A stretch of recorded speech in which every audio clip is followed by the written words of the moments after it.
नमस्ते मैत्रिणींनो, स्वागत आहे तुमचं माझ्या श्री स्वामी या चॅनलवर।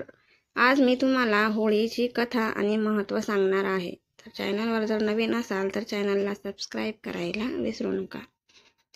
पूर्वी राक्षस कुळात हिरण्यकशिपू नावाचा राक्षस राहत होता। तो स्वतःला श्रेष्ठ समजत असे। देवतांविषयी त्याला अतिशय तिरस्कार होता। त्याला प्रल्हाद नावाचा मुलगा होता। प्रल्हाद बालपणापासूनच विष्णूचा परमभक्त होता।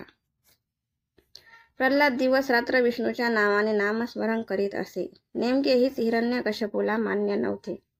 त्यामुळे त्याने प्रल्हादाला त्यापासून परावृत्त करण्याचा प्रयत्न केला, परंतु प्रत्येक वेळी तो अयशस्वी ठरला। अखेरीस कंटाळून हिरण्यकशिपूने आपल्याच मुलाचा वध करण्याचा निर्णय घेतला। त्या कामात त्याने आपल्या बहिणीची मदत घेतली। होलिका हे तिचे नाव।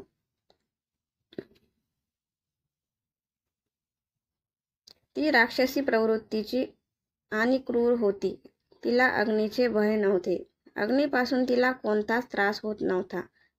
म्हणून हिरण्यकशिपूने लाकडाची चिता रचली, त्यावर होलिकेला बसविले आणि तिच्या मांडीवर प्रल्हादाला बसविले। परंतु प्रल्हादाच्या भक्ती साधनेमुळे उलटेच घडले। होलिका जळून खाक झाली आणि विष्णू भक्त असल्यामुळे प्रल्हादाला काहीही झाले नाही। त्याच्या भक्तीने प्रसन्न होऊन विष्णूने खांबातून नृसिंह रूपाने हिरण्यकशिपूचा वध केला।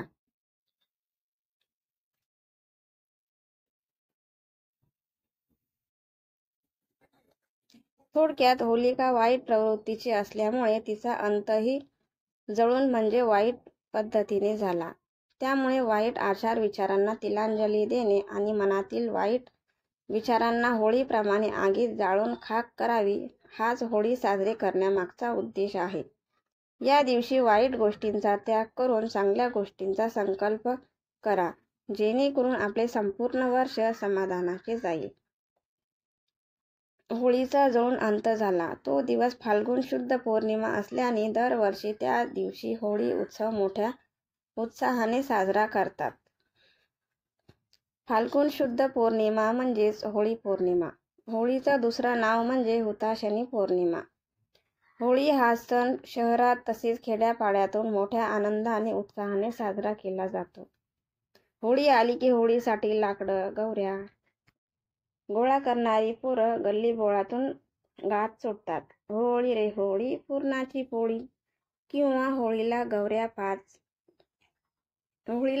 पाच पाच डोक्यावर नाच नाच। लाकडं गवऱ्या गोळा केली जातात। मग घराच्या अंगणात किंवा चौकात एक मोठी एरंडाची फांदी उभी करतात। त्याच्या भोवती लाकडं गवऱ्या रचतात। संध्याकाळ झाली की होळी पेटवतात।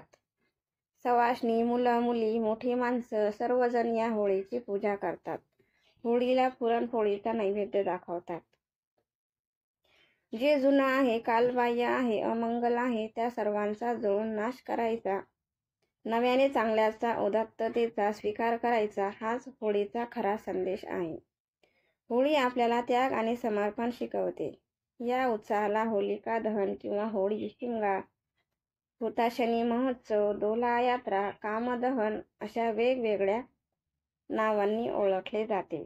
तर आजचा व्हिडिओ तुम्हाला कसा वाटला? व्हिडिओ आवडला असेल तर व्हिडिओला लाईक आणि चॅनलला सबस्क्राईब करायला विसरू नका। व्हिडिओ पूर्ण बघितल्याबद्दल मनापासून धन्यवाद।